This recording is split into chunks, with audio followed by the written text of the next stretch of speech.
इस वक्त मौजूद हूँ दूल्हा दरिया खान पार्क ठट्टा में। वाकई ये दूल्हा दरिया खान पार्क जो कि 2013 में इस पार्क का संगे बुनियाद रखा गया था। ये पार्क करोड़ों रुपए लागत से बनाया गया। ये पार्क जो है वो जो है मखदूश हालत में है। पार्क जो है वो इस वक्त मुकम्मल तौर पर तबाह हो चुका है। अगर मैं आपको सूरताल दिखाऊँ तो इस तरफ आप देख सकते हैं कि ये दीवारें लगी हुई है, जो कीमती दीवारें जो है वो भी टूट फूट का शिकार हो चुकी है। उसके साथ साथ ये पार्क जो है इसमें करोड़ों रुपए खर्च हो चुके हैं, लेकिन यह पार्क अभी उसी हालत में। हुक्मरानों की किस्मत तो बदल गई, लेकिन ठट्टा के वाहिद ये दूल्हा दरिया खान पार्क इसकी तकदीर अभी तक नहीं बदली है। पार्क की हालत देख सकते हैं कि उसी मखदूश हालत में है।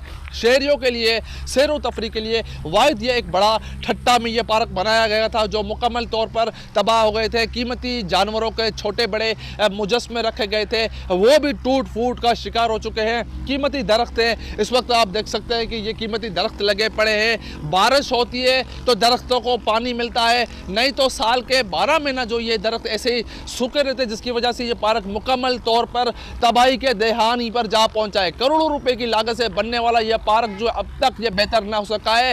हुक्मरानों से यहाँ के शहरों ने यही मुतालबा किया है कि फौरी तौर पर इस मामले का नोटिस लेकर इंक्वायरी करके करोड़ों रुपए हड़प करने वाली माफिया के खिलाफ कार्रवाई करके इस पार्क ठट्टा दूल्हा दरिया खान पार्क को दोबारा बनाकर ठट्टा के मकली और ठट्टा के शहरों को जो है तमाम सैर व तफरी जैसी सहूलियात इस पार्क में फराहम की जाए। जी।